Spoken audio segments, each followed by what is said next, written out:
नमस्कार. हॅलो सह्याद्रीच्या आजच्या भागात मी चैताली कानिटकर तुम्हा सर्वांचं सहर्ष आणि सविनय स्वागत करते. राकट देशा कणखर देशा दगडाच्या देशा प्रणाम घ्यावा माझा हे श्री महाराष्ट्र देशा. आजच्या महाराष्ट्र दिनाच्या कामगार दिनाच्या तुम्हा सर्वांना मी मनपूर्वक शुभेच्छा देते. बरं का मंडळी, आज अजून एक अतिशय महत्त्वाचा दिवस आहे. अर्थात कुठला असा तुमच्या मनात प्रश्न असेल. जगाला शांततेचा संदेश ज्यांनी दिला, करुणेचा महासागर वाहिला, बुद्ध पौर्णिमेच्या या पावन दिनी नतमस्तक होते तथागतांच्या चरणी. बुद्ध पौर्णिमेच्या सुद्धा आजच्या दिवशी तुम्हाला अतिशय मनापासून मी शुभेच्छा देते.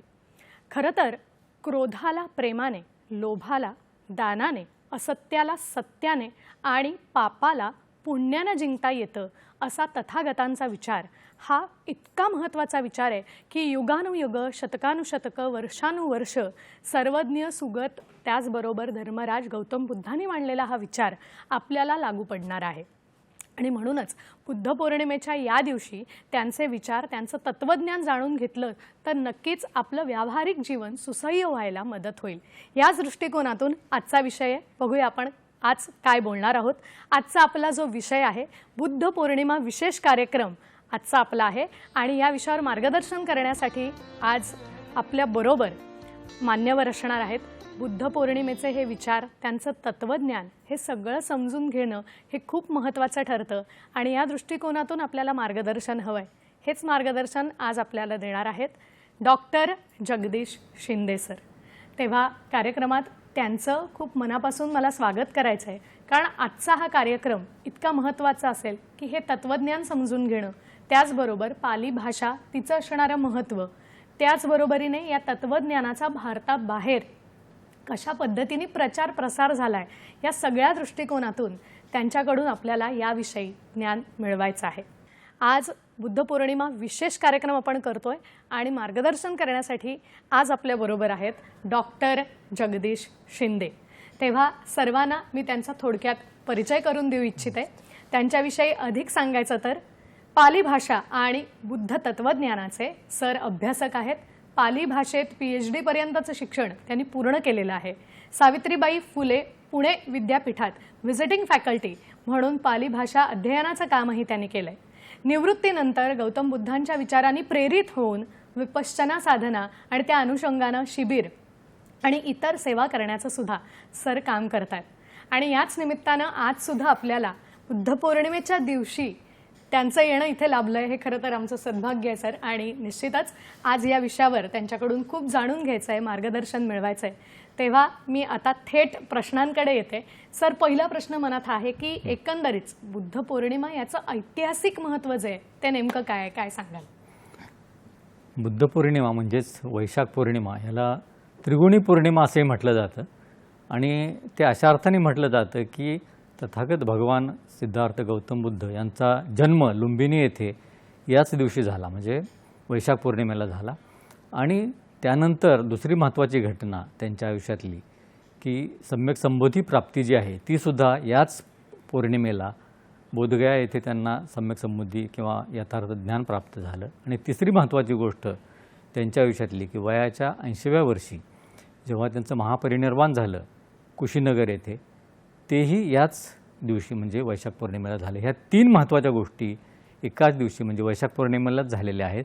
हे या पौर्णिमेचं वैशिष्ट्य आहे, म्हणून याला त्रिगुणी पौर्णिमा असं म्हटलं जातं. बरं, म्हणजे की हा योगायोग म्हणावा की हे काही आणखी वेगळं म्हणावं, तीनही घटना एकाच दिवशी होतात हे खरंच विशेष आहे. कारण अशी घटना फार क्वचित पाहायला मिळेल.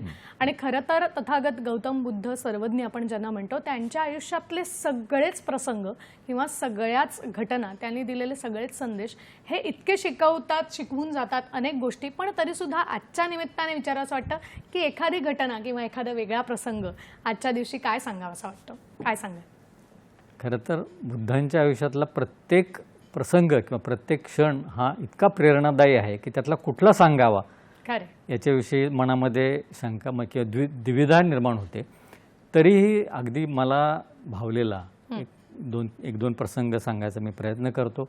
नक्की. त्यापैकी पहिला आहे की ज्यावेळी तथागत भगवान बुद्ध सम्यक संबोधी प्राप्तीनंतर त्यांचे पिताश्री शुद्धोधन राजा यांनी त्यांना कपिलवस्तूला बोलावण्यासाठी खूप प्रयत्न करत होते, परंतु त्यांना यश आलं. एकदा त्यांचे जे लहानपणीचे सहदेव होते कालुदाई, त्यांच्या विनंतीनुसार ते कपिलवस्तूला गेले आणि तिथे गेल्यानंतर नेहमीप्रमाणेच त्यांच्याबरोबर भिक्षुसंघही होता. सारीपुत्त मोगलांसहित पूर्ण भिक्षुसंघ होता आणि ते कपिलवस्तूला गेल्यानंतर ज्या भिक्षापात्र घेऊन फिरायला लागले तर त्यांच्या वडिलांनी मध्येच त्यांना अडवलं आणि ते सिद्धार्थ गौतमांना घेऊन राजमहालामध्ये आले. तिथे गेल्यानंतर त्यांना भोजनदान वगैरे झाल्यानंतर त्याच्या पूर्वाश्रमीच्या पत्नी यशोधरा त्या तिथे आल्या होत्या. बाकी सर्व त्यांचा परिवार तिथे जमलेला होता.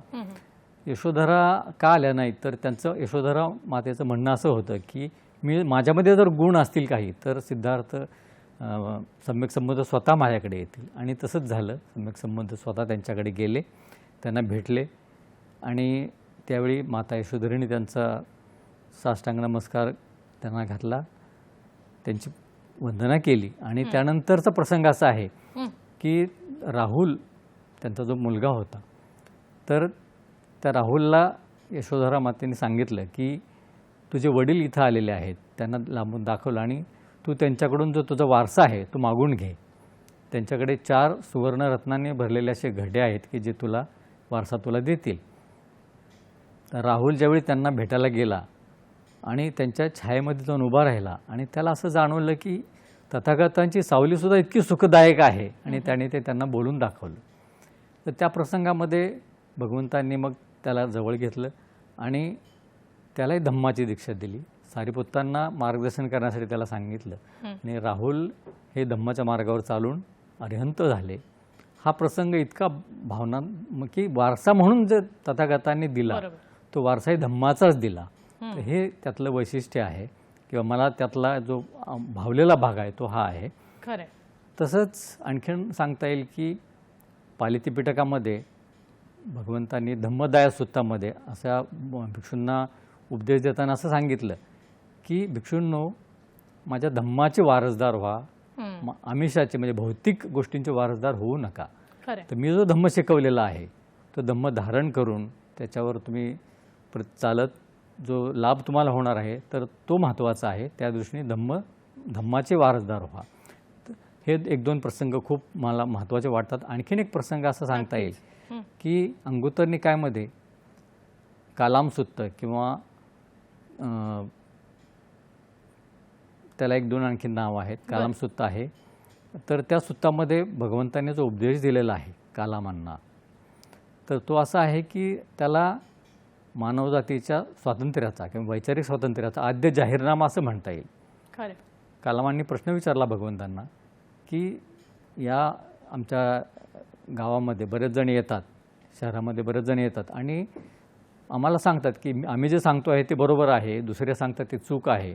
तर आम्ही कुणाचं म्हणणं मान्य करावं, कुणाला ग्राह्य धरावं, कोण बरोबर कोण चूक हे आम्हाला समजत नाही आहे. तर तुम्ही त्याविषयी आम्हाला मार्गदर्शन करा. तर त्यावेळी भगवंतांनी जो उपदेश दिला तो इतका अमूल्य आहे की कुणीही सांगतं म्हणजे तुम्ही वेळोवेळी ते ऐकलेलं आहे, बऱ्याच वेळा ऐकलं आहे म्हणून ते मानू नका. केवळ कुणीतरी सांगणारा खूप मोठा माणूस आहे, प्रसिद्ध आहे म्हणून ते मानू नका. केवळ तुमच्या परंपरेला अनुकूल आहे म्हणून मानू नका. केवळ तुम्हाला ते बुद्धीला तर्काला पडते म्हणून मानू नका.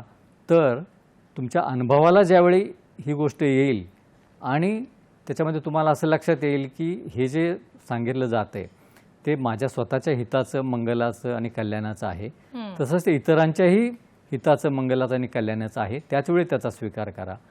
हे जे आहे ते खूप महत्त्वाचं आहे असं मला वाटतं. तर हा मला भावलेला त्यातला भाग आहे. नक्कीच मला वाटतं आत्ता जे दोन प्रसंग आपण सांगितलेत त्याच्यातलं हे इतकं महत्त्वाचं सार आहे की खरंच आपल्याला स्वतःलाच जी गोष्ट पटत नाहीये त्याच्यातूनच पुढे आपण काय आणखीन वेगळं फलित तयार करणार. आणि दुसरी फार महत्त्वाची गोष्ट त्यांनी आत्ता एक सांगितलेल्या प्रसंगातून आली की भौतिक साधनांच्याच मागे मनुष्य कायम धावत राहतो आणि कुठेतरी हीच गोष्ट मग एक स्पर्धा निर्माण करते. तर खरंच गौतम बुद्धांचं तत्वज्ञान हे समजून घेताना ह्या सगळ्या बारीक सारीक गोष्टींची खूप मदत होते.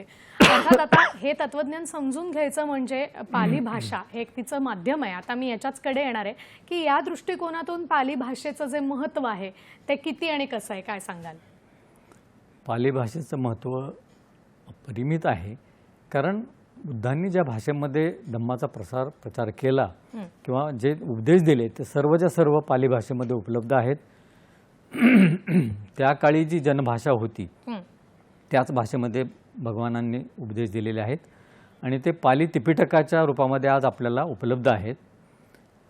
काही प्रमाणामध्ये ज्याला आपण बुद्धिस्ट संस्कृत किंवा हायब्रिड संस्कृत म्हणतो त्यातही उपदेश उपलब्ध आहेत. परंतु विशेष करून पाली त्रिपिटकामध्ये आपल्याला जे भगवानांची वाणी आजही सर्वांना उपलब्ध आहे आणि त्याचा लाभ आपण घेणं आवश्यक आहे. नक्कीच मला वाटतं या दृष्टिकोनातून तुम्ही सुद्धा पाली भाषेचं किंवा एकंदरीतच हे जे तत्वज्ञान आहे हे नंतरच्या काळात शिकायला सुरुवात केली. तर याच्याविषयी मी आपल्याला विचारणारच आहे. पण आत्ता वेळ झाली एका छोट्याशा विश्रांतीची, तेव्हा आपण कुठेही जाऊ नका. आम्ही लगेचच परत येतोय. पाहत रहा हॅलो सह्याद्री.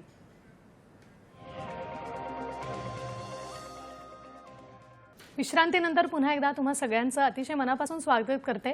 आज बुद्ध पौर्णिमा विशेष कार्यक्रम आपण करतोय आणि आपल्याला मार्गदर्शन करण्यासाठी आज आपल्या बरोबर आहेत बुद्ध तत्वज्ञान आणि पाली भाषेचे अभ्यासक doctor Jagdish Shinde sir. Break अगोदर आपल्याला एकंदरीतच असणारं बुद्धांचं तत्वज्ञान हे आपल्या आयुष्यात किती महत्त्वाचं आहे याविषयी त्यांनी सांगितलंच. आणि आपण इथपर्यंत आलो होतो की पाली भाषा समजून घेताना साधारण आपल्याला बुद्ध तत्वज्ञानाचाही त्याच भाषेमध्ये बऱ्याच शिकवणी येऊन गेलेल्या आहेत. आता मी याच्याचकडे येणार आहे. सर, आपण स्वतः पाली भाषेतून जे शिक्षण आहे ते घ्यायला बराच उशिरा सुरुवात केली, तर ही मुळात प्रेरणा कशी मिळाली? आणि याच्याच अनुषंगाने अजून एक प्रश्न आहे की मूळ शिकवणी समजून घेण्यासाठी बुद्ध तत्वज्ञानातल्या पाली भाषेचं किती महत्त्व आहे आणि कसं आहे, काय सांगाल? मी पहिल्यांदा ज्यावेळी विपश्यनाचा कोर्स केला 19 साली, तर त्यावेळी पूज्य गुरुजी सत्यनारायणजी गोयंका सकाळी ज्यावेळी पाली भाषेतील काही सुत्त किंवा गाथा याचं संगायन करतात तर ते इतकं मनाला भावतं आणि त्यातला काही भाग त्यावेळी लक्षात येत होता, काही समजत नव्हता, परंतु छान वाटायचं आणि असं वाटलं की ही भाषा आपल्याला आली पाहिजे. तर सुरुवात तिथून झाली. परंतु त्यावेळी मी नोकरी करत असल्यामुळं किंवा काही कारणामुळे मला ते शिकता येत नव्हतं. याचं थोडंसं कुठंतरी मनामध्ये अशी सल होती. परंतु काळाच्या ओघामध्ये नंतर आणखीन जे विपश्यनेचे आचार्य टंडनजी म्हणून होते त्यांचं एक वर्कशॉप गुरूंच्या सान्निध्यामध्ये 10 दिवसांचं करण्याचं मला भाग्य लाभलं. त्यावेळी आणखीनच पाली भाषेविषयी शिकण्याविषयी एक जिज्ञासा मनामध्ये निर्माण झाली, आतुरता निर्माण झाली. आणि त्याच्यानंतर पुण्यामध्ये डॉक्टर भग बापट म्हणून होते, तर ते त्याला नॉन फॉर्मल आपण म्हणू अनौपचारिक असं शिक्षण आम्ही सुरू केलं. माझे काही मित्र त्यावेळी आमच्याबरोबर ग्रुप होता आमचा आणि आम्ही थोडंफार शिकायला सुरुवात केली. आणि त्यांच्या प्रेरणेनं त्याच्यानंतर प्रोफेसर देवकर म्हणून आमच्या पुण्यामध्ये पुणे विद्यापीठामध्ये आले आणि तिथं पाली भाषेचं एक वेगळंच महत्त्व किंवा वेगळं विभाग निर्माण झाला आणि फॉर्मल किंवा औपचारिक शिक्षणाला मी सुरुवात केली. मला वाटतं कुठलीही भाषा शिकायला काही असं वय लागत नाही. तुम्ही म्हणलात तसं की थोडंसं उशिरा का होईना पण ही भाषेपोटी उत्सुकता निर्माण होऊन वेगळी भाषा म्हणून शिकताना एक वेगळं काहीतरी आनंद मिळतो. बरं, ही भाषा शिकणं म्हणजे दुहेरी फायदा आहे. भाषा तर शिकता येतेच, शिवाय तत्वज्ञानाचा अभ्यास केला जातो. कारण मुळात गौतम बुद्धांच्या ज्या मूळ शिकवणी आहेत त्या कुठेतरी या भाषेत दडल्या आहेत. काय वाटतं याच्याविषयी, काय सांगा? नक्कीच की बुद्धांचं जे शिकवण आहे ती पाली भाषेतून आपल्याला पूर्णपणे समजते. पाली भाषेमध्ये अगाध ज्ञान भांडार आहे. असं म्हटलं गेलं आहे की पाली भाषेचा ज्याने अभ्यास केला किंवा बुद्ध तत्वज्ञान पाली भाषेच्या माध्यमातून समजून घेतले त्याला इतर काही शिकण्याची फार गरज पडत नाही. इतकं अफाट ज्ञान या भाषेमध्ये आहे. त्यामुळे पालेभाषेचा अभ्यास हा खूप आवश्यक आहे. बरं, हा आणि हा त्याच्यात- अभ्यास कुठे शिकवला जाईल किंवा याच्यावर माझ्या मनात प्रश्न आहे, पण आपल्याला एक फोन येतोय तत्पूर्वी तो घेऊन आपण पुढे जायचंय. आपल्याला रुपेश गुजराती सिन्नरहून प्रश्न विचारतात. नमस्कार. हॅलो, नमस्कार. हा मॅडम, मारुती गुजराती बोलतो. बोला. सिन्नर जिल्हा. बोला. मला विचारायचं आहे की सरांचे जे काही पुस्तक नवीन असेल की जेणेकरून वाचनात आलेली नाहीये असे स्वतः सरांनी काढलेले असेल तर त्याची नावे सांगावी जेणेकरून इतर आणखीन सखोल ज्ञान मुलांना घेता येईल. आणि नक्कीच. पालीभाषेबद्दल थोडंसं आणखीन विस्तृत वर्णन करावे. तर ती शिकण्याची इच्छा असेल ती कशी शिकावी, शिकू शकतात. नक्कीच. शिकावी. हा. नक्कीच रुपेशजी, हाच माझ्याही मनातला प्रश्न होता, म्हणून मी थांबवलं होतं त्यांना की खरंच एक भाषा म्हणून ती शिकायची असेल आणि ज्याच्यातून हे तत्वज्ञानही आपल्याला कळणार आहे, तर ही भाषा कुठे शिकता येईल किंवा त्याच्यासाठी कुठल्या कुठल्या पुस्तकांचा आधार घेता येईल, कुठे कुठे ही शिकवली जाते, काय सांगाल याविषयी? पाली भाषा ही सध्या तरी बऱ्याच ठिकाणी आपल्याला शिकता येते.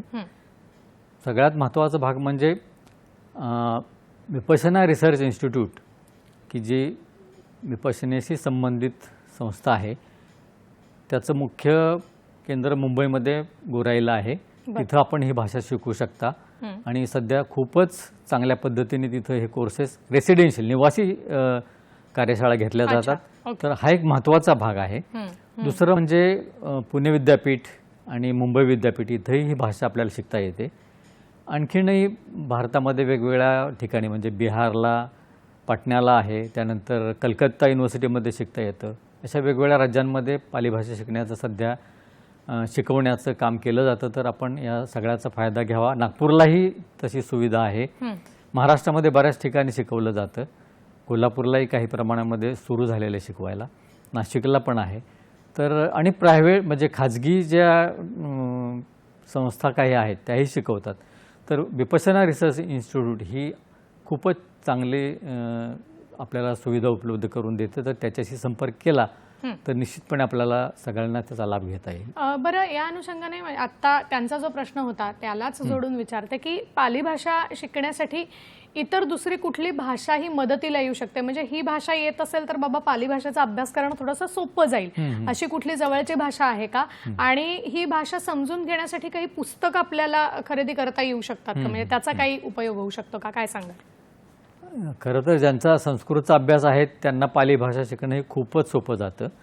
शिवाय पाली भाषा ही मराठीच्या खूप जवळची आहे किंवा मराठी भाषा ही पालीमधूनच तिचा उगम झाला असं डॉक्टर उपाध्याय सांगतात. किंवा भारतीय बऱ्याचशा भाषांचा उगम हा पालीमधून झाला. त्यामुळे भारतीय भाषा ज्या आहेत त्या ज्यांना येतात त्यांना पाली ही जवळची वाटते. शिवाय पाली भाषेचं आणखीन एक वैशिष्ट्य असं आहे की ती भाषा इतकी मधुर आहे आणि ज्यावेळी आपण पाली भाषा येत नसताना सुद्धा जर आपण वाचायचा प्रयत्न केला तर बुद्धवचनाचं एक वैशिष्ट्य असं आहे की आपल्याला थोडंफार जरी त्यातलं समजलं अर्थ तरी असं आपल्याला वाटतं की बुद्ध भगवान आपल्याशी संवाद साधतायत आणि त्याची मधुरता जी आहे ती आपल्याला चाखता येते. ही भाषेचं ह्या वैशिष्ट्य आहे. नक्कीच. मला वाटतं हे आत्ता तुम्ही जे सांगितलं त्याच्यावरून कदाचित एक भाषा म्हणून जर आपण हे समजून घेतलं ना तर कदाचित हे तत्वज्ञान सुद्धा आपोआप आपल्यापर्यंत पोहोचू शकेल. आणि असंच एक बुद्धांचं वचन आहे, अत्तदीपो भव. तर मला वाटतं या वचनाकडे येते आणि त्याचा अर्थ आपण समजून घेऊया. त्यांना विचारूया की काय सांगाल याविषयी?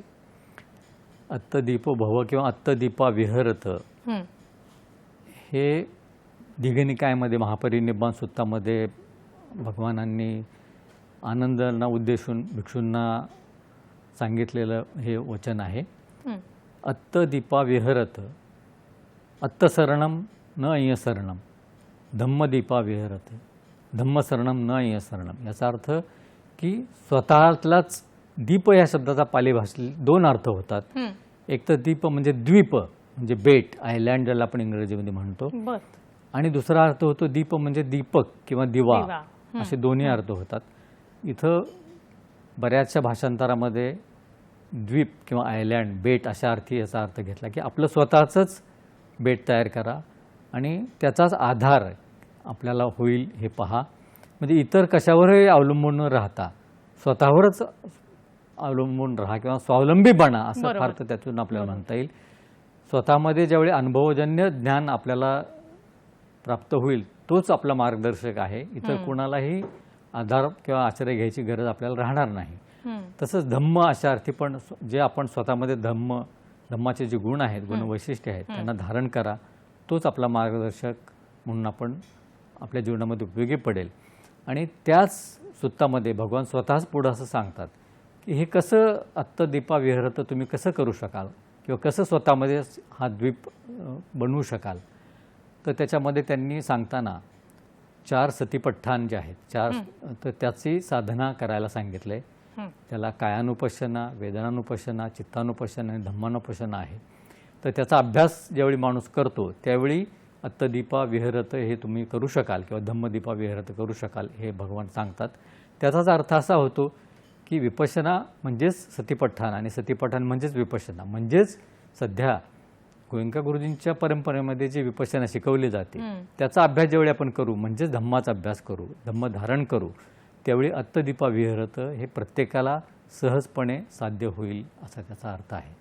नक्कीच. मला वाटतं आत्ता आपण बोलत असताना आपण वेगवेगळ्या ठिकाणी बुद्ध पौर्णिमेनिमित्त भगवान गौतम बुद्धांना दिली जाणारी मानवंदना बघतोय किंवा विपश्यना साधनाचेही आपल्याला काही या ठिकाणी छायाचित्र दिसलेली आहेत. तर आता ह्याच प्रश्नाकडे येते, कारण सरांच्या बोलण्यातून 2-3 वेळा आपण विपश्यना साधनेचा उल्लेख ऐकला आणि सर या संदर्भातली शिबिरं सुद्धा घेतात.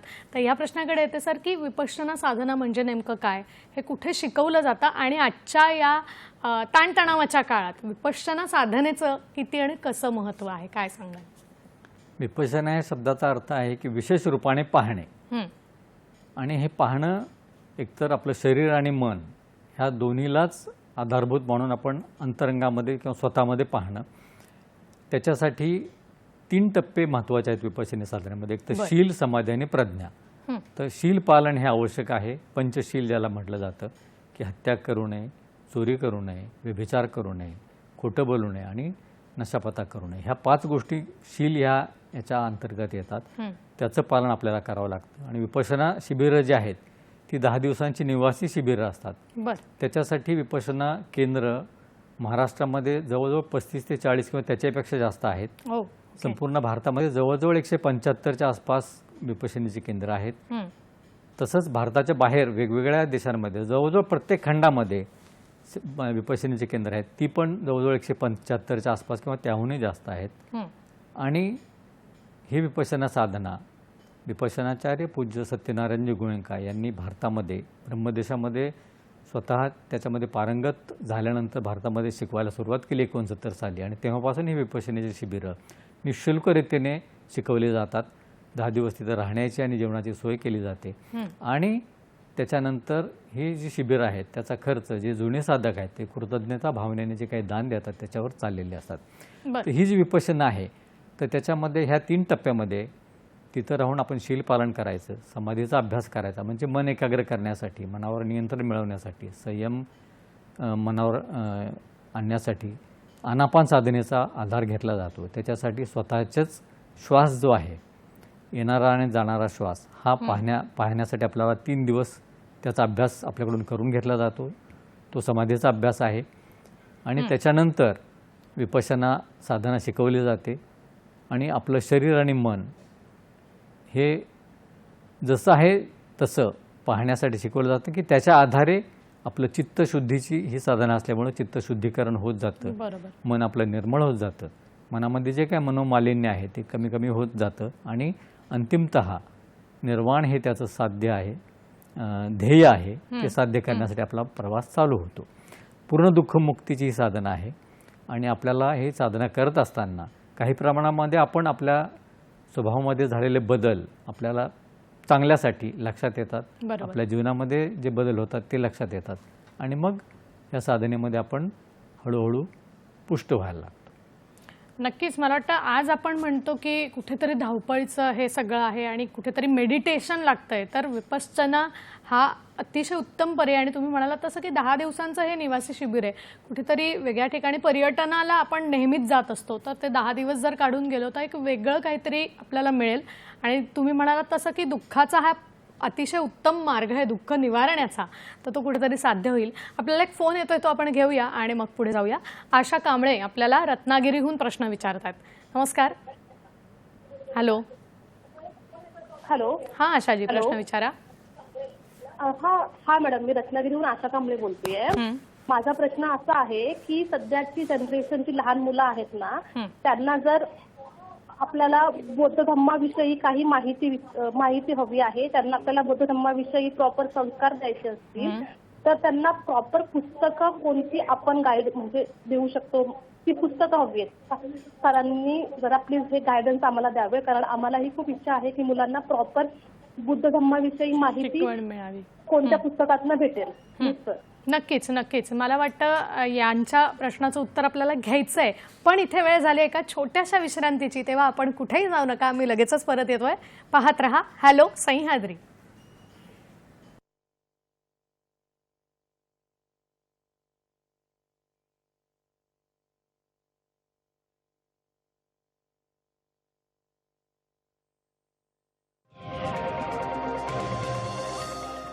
विश्रांतीनंतर पुन्हा एकदा तुम्हा सगळ्यांचं स्वागत करते. बुद्ध पौर्णिमेचा आजचा विशेष कार्यक्रम आणि मार्गदर्शन करतायत डॉक्टर जगदीश शिंदे. ब्रेकपूर्वी आपल्याला आशा कांबळे मॅडमनी रत्नागिरीहून एक प्रश्न विचारला होता की आम्हाला घरच्या घरी जर आपल्या लहान मुलांना गौतम बुद्धांचं तत्वज्ञान शिकवायचं असेल तर त्याच्यासाठी कुठल्या पुस्तकांचा वापर होऊ शकतो किंवा उपयोग करता येईल. कारण ही गोष्ट खरी आहे की शाळेच्या इतिहासात आपण बुद्धांचे विचार आणि तत्वज्ञान शिकलेलं असतो, पण ते इयत्ता 6वी 7वीच्या इतिहासात होऊन गेलेलं असतं आणि त्यामुळे पुढे या ज्या गोष्टी आहेत, पंचशील असेल किंवा आर्यसत्य असतील, ही तितकीशी नाही लक्षात राहत. मग त्यांना घरच्या घरी जर त्यांच्या मुलांना या संदर्भात अधिक माहिती द्यायची असेल, शिकवायचं असेल, तर त्यांनी कुठल्या पुस्तकांचा उपयोग केला पाहिजे किंवा ही शिकवण त्यांनी कशी दिली पाहिजे, काय सांगाल? खरं तर भगवान बुद्धांच्या शिकवणुकीचे 2 प्रमुख आपल्याला भाग करता येतील. एक म्हणजे सैद्धांतिक पक्ष, थेरॉटिकल पार्ट, आणि दुसरा म्हणजे प्रायोगिक पक्ष किंवा प्रॅक्टिकल आस्पेक्ट. तर विपश्यना साधना जी आहे ती प्रायोगिक पक्ष या अनुषंगाने आपल्याला त्याच्याकडे पाहता येईल. तर लहान मुलं असोत किंवा मोठी माणसं असोत, सगळ्यांना प्रायोगिक पक्ष हा खूप महत्त्वाचा आहे. त्यासाठी विपश्यना शिबिरं करणं हे खूप आवश्यक आहे. तर लहान मुलांना सुद्धा आनापान साधनेची शिबिरं असतात की जिथं विपश्यना केंद्र आहेत. कोकणामध्येही हल्ली 3-4 ठिकाणी महाडला आहे, रत्नागिरीला आहे, अशी केंद्र झालेली आहेत. पुण्यामध्ये केंद्र आहेत. संपूर्ण महाराष्ट्रात वेगवेगळ्या ठिकाणी केंद्र आहेत. तिथं लहान मुलांना पण 1 दिवसांचं आनापान शिबिर असतं, 2 दिवसांचं असतं आणि आणखीनही शिबिर. तसंच जे कुमारवयीन मुलं आहेत तर त्यांच्यासाठी सुद्धा म्हणजे वयोगट 15 ते 19 त्यांच्यासाठी सुद्धा 8 दिवसांची शिबिरं असतात. अच्छा. की जी कॉलेजला 10वी नंतर किंवा त्या दरम्यानची कॉलेजला जाणारे मुलं त्यांच्यासाठी, आणि 19 वर्षानंतर 10 दिवसांचं शिबिर करता येतं.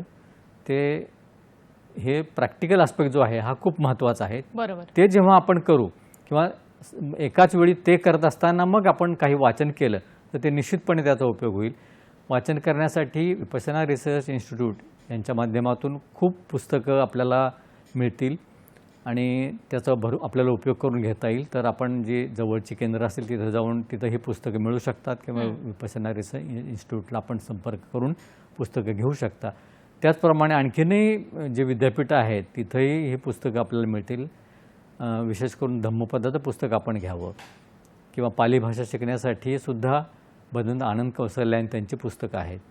त्यानंतर लिली डी सिल्वा BRI पब्लिश केलेलं पुस्तक जे आहेत व्याकरणाचं ते आपल्याला घेता येईल. अशी भरपूर सध्या साधनं उपलब्ध आहेत. तर त्याच्यासाठी आपण सैद्धांतिक जो पक्ष आहे त्याचा अभ्यास जरूर करावा आणि त्याचबरोबर प्रायोगिक पक्ष आहे त्याचा अभ्यास केला तर दोन्ही मिळून मग आपल्याला त्याचा जास्त लाभ निश्चितपणे होईल असं आत्तापर्यंतच्या अभ्यासातून आपल्याला लक्षात आलेलं आहे. बरोबर. मला वाटतं आता एक बोलताना तुम्ही उल्लेख केलात की प्रॅक्टिकल गोष्टी या सुद्धा विपश्यनेच्या माध्यमातून तर होतच असतात, पण एकंदरीतच गौतम बुद्धांचं जे तत्वज्ञान आहे ते आजच्या धावपळीच्या युगात महत्त्वाचं ठरतं. तर ते नेमकं कसं, काय सांगायला विषय? कसं आहे की तथागत भगवान बुद्धांची जी शिकवण आहे ती सार्वकालिक, सार्वदेशिक, सार्वभौमिक आहे आणि मनोवैज्ञानिक सत्यावर आधारित आहे. त्यामुळं त्याला कुठल्याही काळाचं बंधन राहत नाही की कुठल्याही परिस्थितीचं बंधन राहत नाही. मग ते धावपळीचं जीवन असो, आधुनिक युग असो किंवा त्यावेळची परिस्थिती असो 2500 वर्षांपूर्वीची, तर ते तितक्याच क्षमतेनं तितक्याच परिणामकारकरित्या आपल्याला त्याचा अनुभव घेता येतो.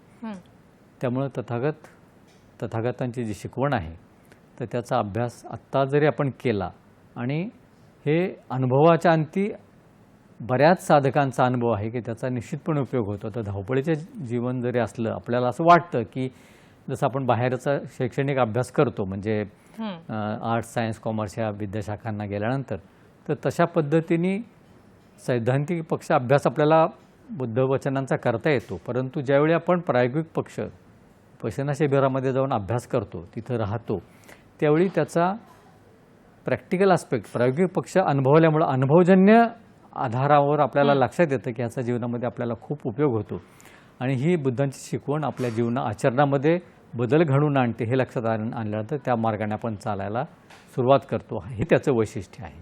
नक्कीच. आणि याच्याच जोडीनं बुद्धांनी सांगितलेला जो मध्यम मार्ग आहे तोही आत्ताच्या काळात खूप लागू होणार आहे असं म्हटलं जातं. तर ते नेमकं कसं काय सांगा? नक्कीच आहे.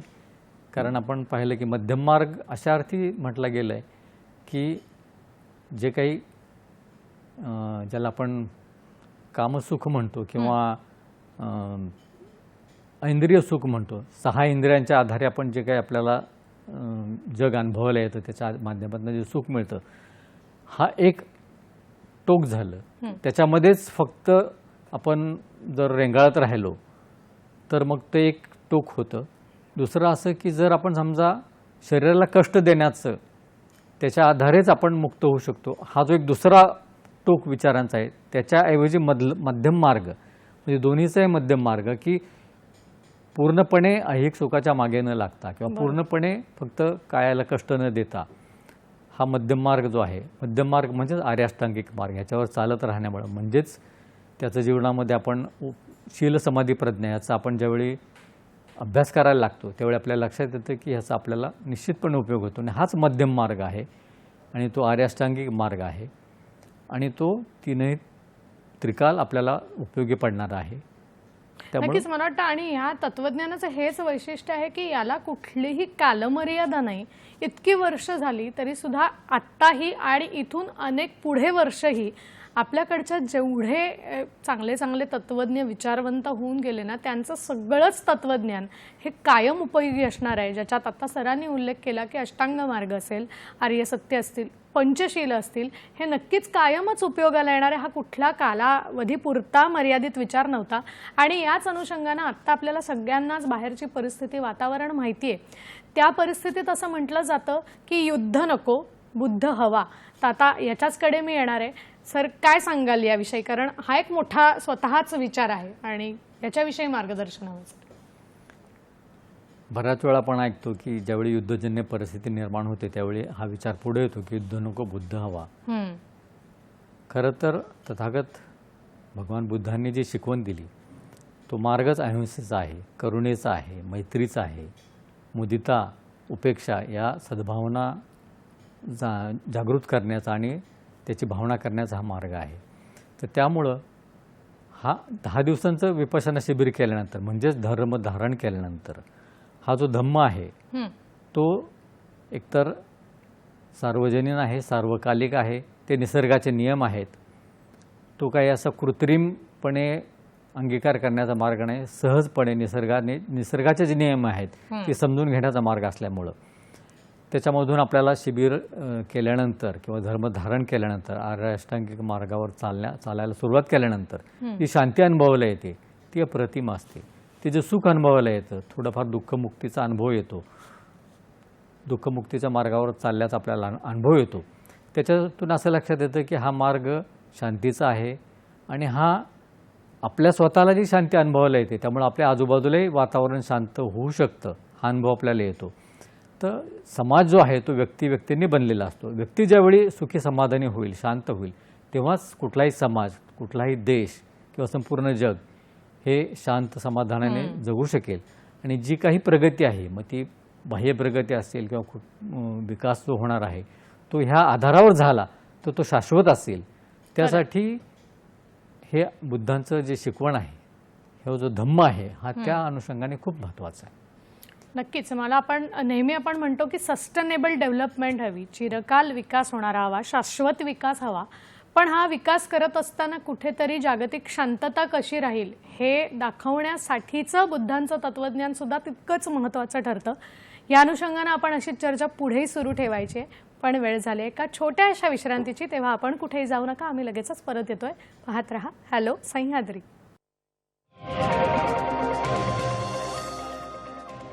ब्रेकनंतर पुन्हा एकदा सगळ्यांचं स्वागत करते. बुद्ध पौर्णिमेचा आजचा विशेष कार्यक्रम आणि मार्गदर्शन करतायत डॉक्टर जगदीश शिंदे. ब्रेकपूर्वी मला वाटतं आपण जी एक संकल्पना बघितली की जागतिक शांततेचं मूल्य जगात ज्यांनी पसरवलं असे होते तथागत गौतम बुद्ध. आजच्या डिजिटल युगात खरं तर आपल्याला करुणा आणि प्रज्ञा या दोन्हीही संकल्पनांचा समतोल साधण्याची कुठेतरी गरज असल्याचं खूप दिसून येतं. तर आता याच्याच विषयीचा प्रश्न आहे की हा समतोल नेमका कसा साधला गेला पाहिजे, काय सांगाल? काय सांगाल सर? समतोल साधण्यासाठी मनाचा समतोल असणं खूप आवश्यक आहे आणि तो समतोल मनाचा कसा असावा ह्याच्यासाठीच आपल्याला धम्माचा अभ्यास म्हणजेच आर्य अष्टांगिक मार्गावर चालण्याचा अभ्यास म्हणजेच शील समाधी प्रज्ञेचा अभ्यास हा विपश्यना शिबिराच्या माध्यमातून शिकवलं जातं. त्यासाठी धम्म आचरणात आणणं हे आवश्यक आहे आणि मग आपल्या ज्यावेळी मन समतेमध्ये राहायला लागतं, तो अनुभव आपण ज्यावेळी घेतो त्या अनुषंगाने आपल्याला ह्या धावपळीच्या जीवनात सामोरं जाण्याची जी एक सामर्थ्य येतं, शक्ती येते, ते मनाच्या विशुद्धीचाच तो गुणधर्म आहे की मन ज्यावेळी हळूहळू आपलं शुद्ध व्हायला लागतं. कारण तथागत बुद्धांनी आपल्याला सगळ्यात महत्त्वाचं जे सांगितलं ते म्हणजे चित्तशुद्धीची साधना जी आहे ही. तर त्यासाठी आपल्या प्रत्येकाच्याच मनामध्ये जी काही मलिनता आहे ती विकारांची आहे. राग आहे, द्वेष आहे, मोह आहे.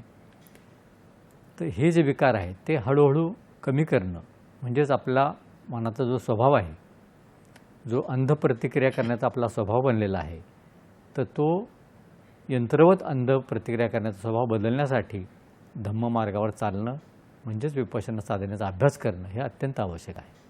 नक्कीच. या दृष्टिकोनातून सर मनात प्रश्न आहे की साधारणतः शालेय शिक्षण पूर्ण झाल्यानंतर वेगवेगळ्या तत्वज्ञान किंवा वेगवेगळ्या आपल्याकडे जेवढे जेवढे असे अतिशय उत्तम लोक होऊन गेले त्यांचं कुठेतरी अभ्यास मागे पडतो. तर या अनुषंगानं तरुणांना जर आपल्याला बुद्धांच्या तत्वज्ञानाकडे आकर्षित करायचं असेल तर काही उपाययोजना करता येऊ शकतील का, हा मनात प्रश्न आहे. सर काय मार्गदर्शन कराल आपण याविषयी? खरं तर सगळ्यांनाच ह्या मार्गाकडे येणं आवश्यक आहे, तरुणांना तर निश्चितपणे आहे.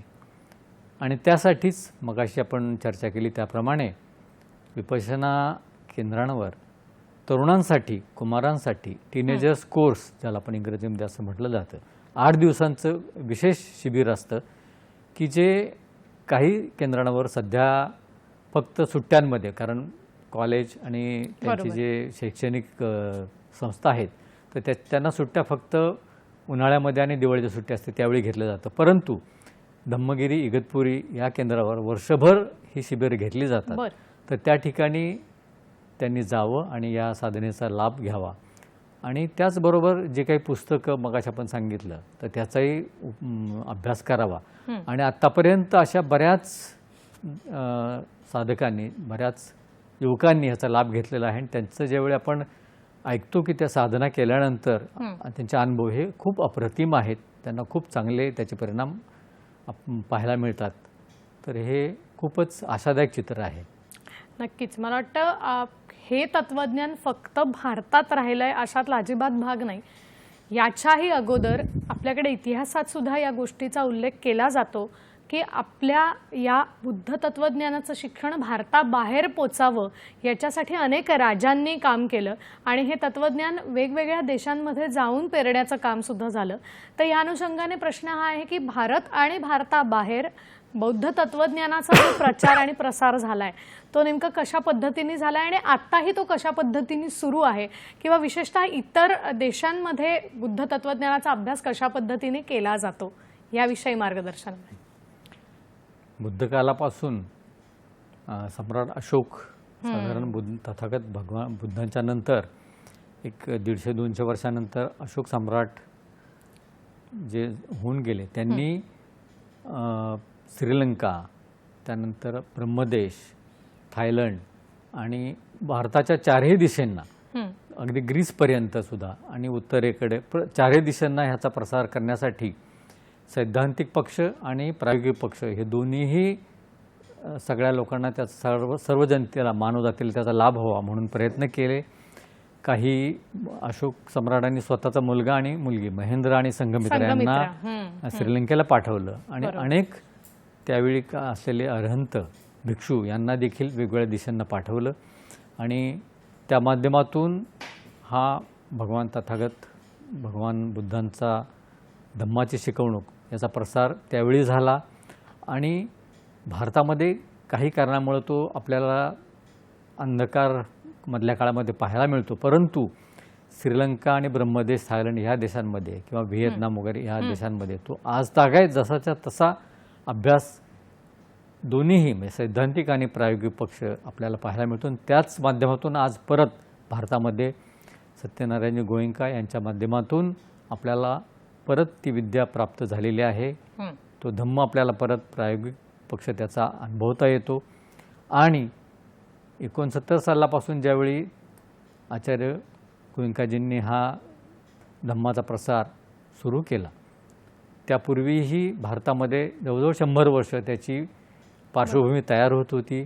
अनागारिक धम्मपाल असतील, धम्मानंद कोसंबे असतील, राहुल सांकृत्यायन असतील, महामानव डॉक्टर बाबासाहेब आंबेडकर असतील यांच्या माध्यमातून एक पार्श्वभूमी तयार झालेली होती आणि त्या पार्श्वभूमीवर ज्यावेळी 69 साली विपश्यनाचार्य सत्यनारायण गोएंका यांनी ही शिबिरं सुरू केली आणि तेव्हापासून आजपर्यंत हे शिबिरं कित्येक लाख किंवा काही कोटीच्या घरामध्ये साधकांनी याचा लाभ घेतला आहे भारतामध्ये. त्याचप्रमाणे त्यांच्या महत् प्रयत्नातून भारताच्या बाहेरही बरीचशी केंद्र उभी राहिलेली आहेत आणि त्यांना सहाय्य करण्यासाठी जवळजवळ 2,000 ते 2,500 सहाय्यक शिक्षक आचार्य गोएंकाजींनी तयार केले आणि ते हे काम पुढं चालवण्याचा प्रयत्न करत आहेत आणि त्याचा लाभ भारताबाहेर जवळजवळ प्रत्येक देशामध्ये प्रत्येक खंडातल्या आपल्याला पाहायला मिळतो. हा एक भाग आहे. त्याचबरोबर आज आपल्याला पाहता येतं की सैद्धांतिक पक्ष जो आहे त्याचाही अभ्यास युरोप आणि अमेरिकेमध्ये खूप मोठ्या प्रमाणावर केला जातो. भारतामध्येही तो अभ्यास सैद्धांतिक पक्षाचा सुरू झालेला आहे आणि त्याचाही प्रसार पाली भाषेच्या माध्यमातून असेल किंवा बुद्धी संस्कृतच्या माध्यमातून असेल तो केला जातोय.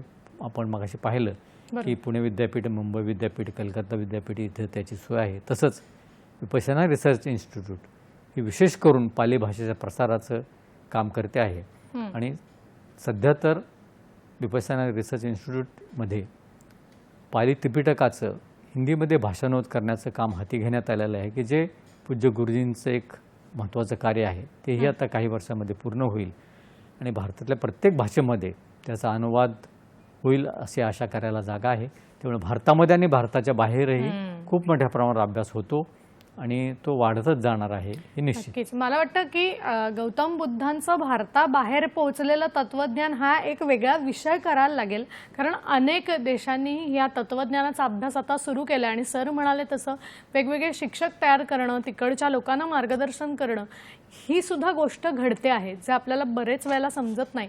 आता खरं तर हा विषय खूप मोठा आहे आणि हे तत्वज्ञान समजून घेण्यासाठी फक्त 1 तास पुरेसा नाही आहे, पण तरी एक जाता जाता प्रश्न मनात हा आहे की समाज परिवर्तन हा शब्द आपण नेहमी ऐकत आलेला असतो, समाजात क्रांती हा शब्द ऐकलेला असतो. तर हे परिवर्तन चांगल्या अर्थानं घडावं, जगात एक जागतिक शांततेचं ध्येय जे संयुक्त राष्ट्रांनी सुद्धा ठेवलं आहे ते कुठेतरी एक अस्तित्वात यावं किंवा त्याची अंमलबजावणी व्हावी, यासाठी गौतम बुद्धांच्या या तत्वज्ञानाचा कशा पद्धतीने उपयोग होतोय आणि आपल्याला करून घेता येईल हे सरांना विचारायचं आहे. सर काय सांगाल आपण? कुठलीही क्रांती ही एका दिवसात होत नसते आणि ती स्वतःपासूनच करायची असते.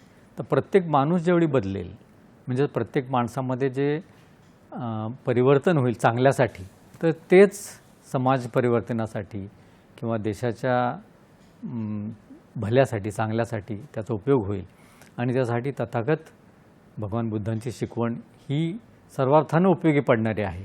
कारण त्याचा आधार मनोवैज्ञानिक सत्यावर आधार असल्यामुळं बरोबर त्याचा आपल्याला कसं होतं की ज्यावेळी विपश्यना शिबिरांमध्ये हा धम्माचा अभ्यास, हा आर्य अष्टांगिक मार्गावर चालण्याचा अभ्यास, शील समाधी प्रज्ञा या रूपाने आपण करतो, त्यावेळी हे जाणवतं की याच माध्यमातून व्यक्तीमध्ये, समाजामध्ये आणि संपूर्ण मानव समूहामध्ये परिवर्तन किंवा क्रांती ज्याला आपण म्हणू चांगल्यासाठी निश्चितपणे होऊ शकते आणि होत आहे. समाजाचा जो आपण म्हणू की थोडासा स्तर बदलतोय हे लक्षात येतं आणि त्याच्यासाठी आशादायक चित्र आपल्याला निर्माण झालेलं दिसतंय. नाही, मला वाटतं हे तर नक्कीच आहे की अशी तत्वज्ञानांचा आपण अभ्यास केला आणि त्याचं खरं अंमलबजावणी केली तर त्याचा कुठेतरी फायदा नक्कीच होणार आहे. आजचा हा जो विशेष कार्यक्रम बुद्ध पौर्णिमेचा आपण केला आणि त्यासाठी आज आपल्याला मान्यवर म्हणून लाभलेले डॉक्टर जगदीश शिंदे हे इथे आले आणि इतकं छान पद्धतीने त्यांनी आपल्याला मार्गदर्शन केलं त्याबद्दल संपूर्ण हॅलो सह्याद्रीच्या टीमच्या वतीने मी त्यांचे अतिशय मनापासून आभार मानते सर. आणि या निमित्तानं गौतम बुद्धांचा अजून एक विचार आहे की तुम्ही कितीही पुस्तकांचं चांगलं वाचन करा किंवा तुम्ही कितीही चांगलं ऐका, पण जिथपर्यंत हे चांगले ऐकलेले विचार किंवा वाचलेले विचार तुम्ही त्याची अंमलबजावणी करत नाही ना, तिथपर्यंत त्याचा काहीच उपयोग नाही. हा तथागत गौतम बुद्धांचा विचार खरं तर आजच्याही काळात लागू होणार आहे. असेच त्यांचे असंख्य विचार आणि तत्वज्ञान आपण जर शिकलो तर नक्कीच त्याचा फायदा होऊ शकेल. आज या निमित्तानं आपण याविषयी चर्चा केली. आपण असेच वेगवेगळे विषय घेऊन वेगवेगळ्या भागांमध्ये नेहमीच भेटत असतो. आपण भेटणार आहोत पुढच्या भागात एका नवीन विषयासह. आत्ता मात्र निरोप घेतेय. नमस्कार.